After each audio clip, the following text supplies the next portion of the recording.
E ele sempre foi polêmico assim, cara, desde criança? Ele começa já me contrariando quando novinho, quando já... O nascimento do Gabriel foi interessante. Quando nós soubemos que minha esposa estava grávida, e ali então nós preparamos, né, durante toda a trajetória da gestação, sempre espiritualizando a situação, colocando na mão de Deus, vai ser uma bênção para a glória dele, etc, etc. Dele que eu digo Deus. E aí quando ele sai do centro cirúrgico, eu estava com um amigo, que era o meu vereador à época, Francisco Mendonça. E ele, como botafoguense, como eu, ele levou um uniforme do Botafogo de bebê. E aí, quando o Gabriel saiu do centro cirúrgico para ir para o apartamento, aí ele chegou para mim e falou assim, olha assim, vai ser mais um botafoguense. Aí me deu aquela roupinha de crochê, todo simbolizando o Botafogo, preto e branco, a estrela. E aí, beleza. Então, no transcurso de uma caminhada, eu não sei como, ele se tornou flamenguista. Então, já nos contrariou. Muito fácil de ser tomada, não sei. Né? Não, eu não sei. Acho que em vez de falar, o médico lá, né, o cirurgião, ele falar, é menino, falou, Mengo! E aí eu acho que aquilo ficou inculcado na mente daquele bebê, no cérebro. Então, o Gabriel, ele sempre teve a sua própria personalidade. Então, você administra, tá? Mas você coloca, vamos dizer, um leão dentro de uma jaula e fecha a porta, mas o leão está lá. Então, o sentimento de Gabriel sempre foi por justiça, em prol do próximo. Até porque eu e minha esposa, à época, conduzimos uma igreja, nós somos protestantes, cristão protestante, respeitando todo mundo. E aí Gabriel nasceu dentro desse cenário, desse ambiente. Então, nós sempre fizemos trabalhos sociais voluntários, tirando do meu bolso, comprando mantimento para ajudar pessoas necessitadas, não pedindo ninguém, mas tirando da minha receita de trabalho, eu sempre investindo. E Gabriel sempre foi envolvido com isso, indo nas comunidades, levando alimento, levando roupa, levando uma mensagem, uma palavra. E isso foi inculcando nele, esse lado social, esse lado humanitário. E aí, quando chegou na sua idade já adulta, ele desenvolveu isso com uma precisão muito grande. E o senhor acha que... Qual foi o momento que o senhor acha que o Gabriel poderia ter dado uma freada, poderia ter corrigido as posturas dele para não tá passando pelo que está passando hoje? Vou repetir novamente. Tem coisas que nós não conseguimos entender, não conseguimos dizer não. Aí, como eu falo, eu vou espiritualizar sempre. Há situações... por exemplo, eu entendo que Deus é Deus de todo mundo, sem exceção. Até do ateu. É respeitável, mas Deus continua sendo Deus dele também, mesmo ele não crendo em Deus. Mas há pessoas que têm marcas para missões específicas. E mesmo que ela não queira, Jonas, eu não quero ir a Nínive, eu não quero chegar lá e pregar, falar de Deus que quer salvar aquele povo que está lá em Nínive. E aí ele diz, eu não quero. E ele desce para Tarsis.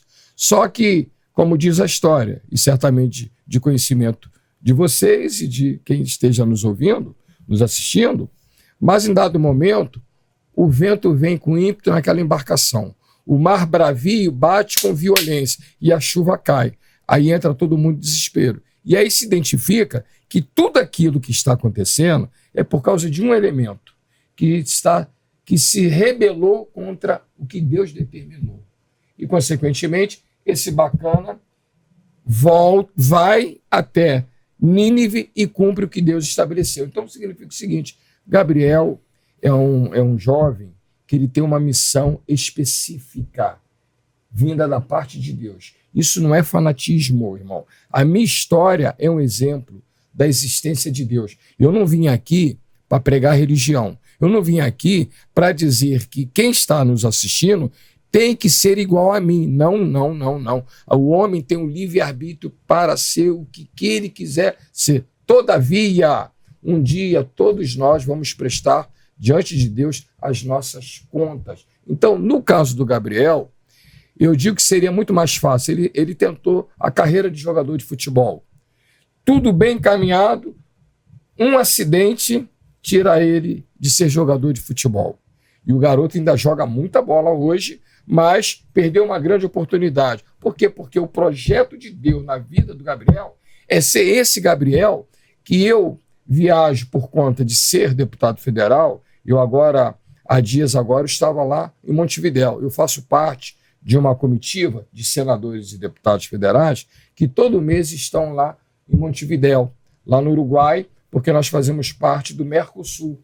Então, o que acontece? Em todos os cantos que eu vou e que eu provoco, sou pai de Gabriel Monteiro, tu é pai de Gabriel Monteiro? Em tudo que é canto que eu vá, eu encontro pessoas que admiram o Gabriel, mesmo ele hoje, atrás de uma situação privada de liberdade, porque as pessoas, elas reconhecem o trabalho que ele fez e, graças a Deus, não está esquecido.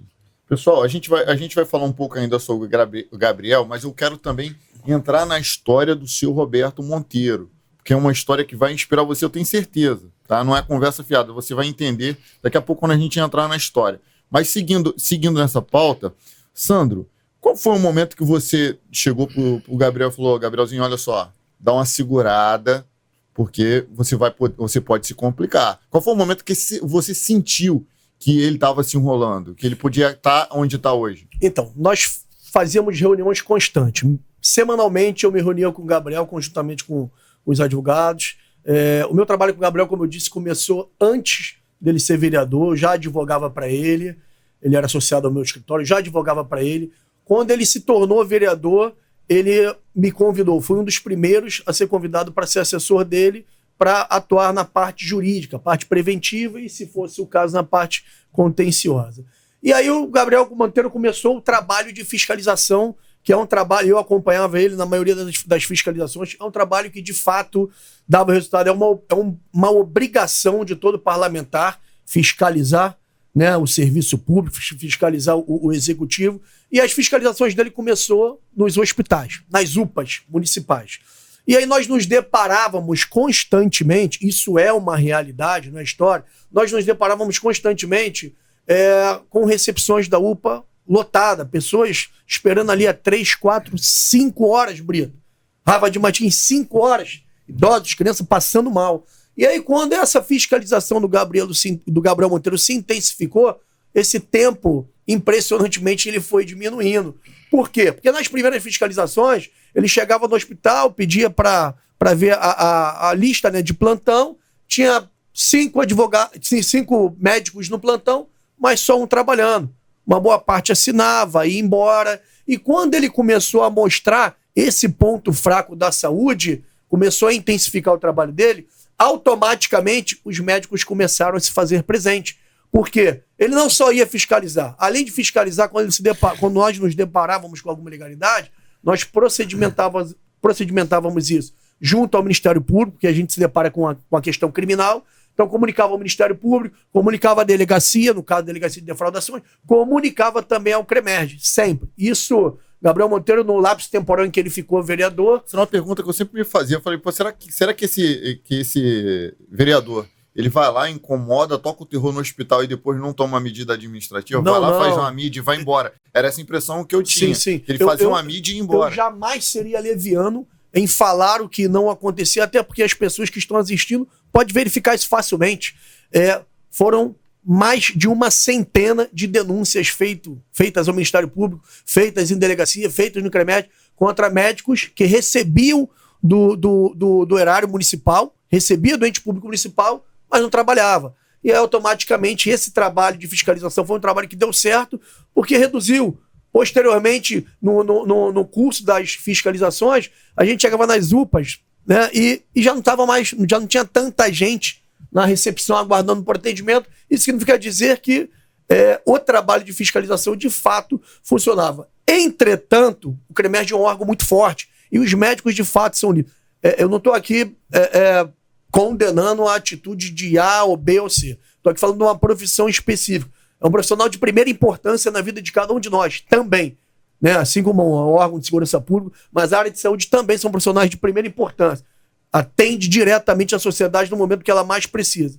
Entretanto, é um órgão muito forte. E aí esse órgão começou a se movimentar também contra o Gabriel Monteiro, movendo ação civil pública, movendo ações criminais, dizendo que ele estava exercendo o abuso de poder, abuso de autoridade, e aí começou a vir uma série de demandas para defender o Gabriel. Respondendo a sua pergunta, foi nesse momento que eu falei, olha, o trabalho tem que continuar, acredito que o trabalho tem que continuar porque a sociedade está sendo beneficiada com esse trabalho, todavia acho que a gente pode minimizar, né? Diminuir o número de fiscalizações e focar em outras coisas e tal. E aí começou por parte dele resgate de animais, canal de denúncias do gabinete do Gabriel Monteiro.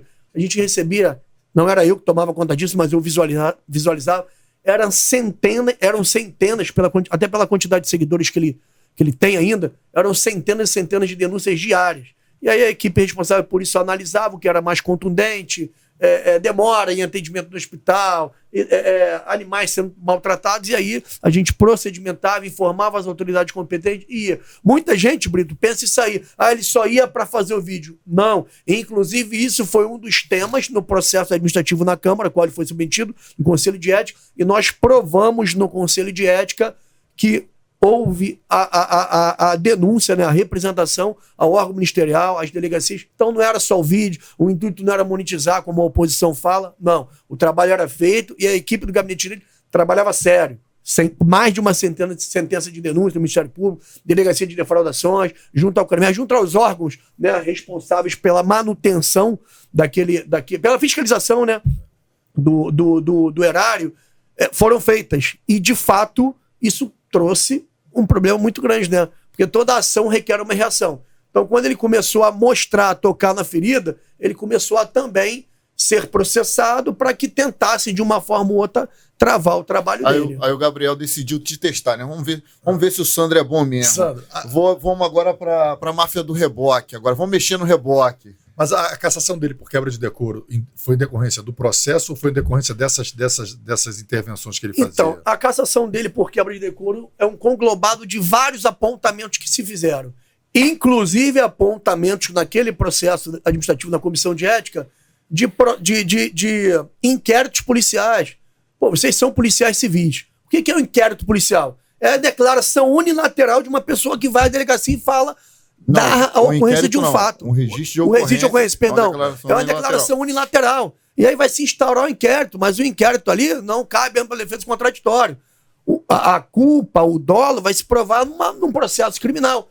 Ainda sequer havia processo criminal e esses apontamentos fizeram parte da comissão de ética, do processo da comissão de ética. Ou seja, o que a justiça ainda sequer havia aceitado uma denúncia já fazia parte do bojo processual naquele processo administrativo. Esses e outros pontos que foram aventados por questões midiáticas, né? Todos sabem que alguns assessores terminaram se voltando contra o Gabriel por questões personalíssimas, não vou adentrar esse mérito, todavia se voltaram contra ele e caminharam por um lado esquerdo, digamos assim, para que pudesse travar de alguma forma o Gabriel, e foi isso que aconteceu. Foi submetido ao processo de comissão de ética, lembrando que o processo na Câmara de Vereadores de nada tem jurídico.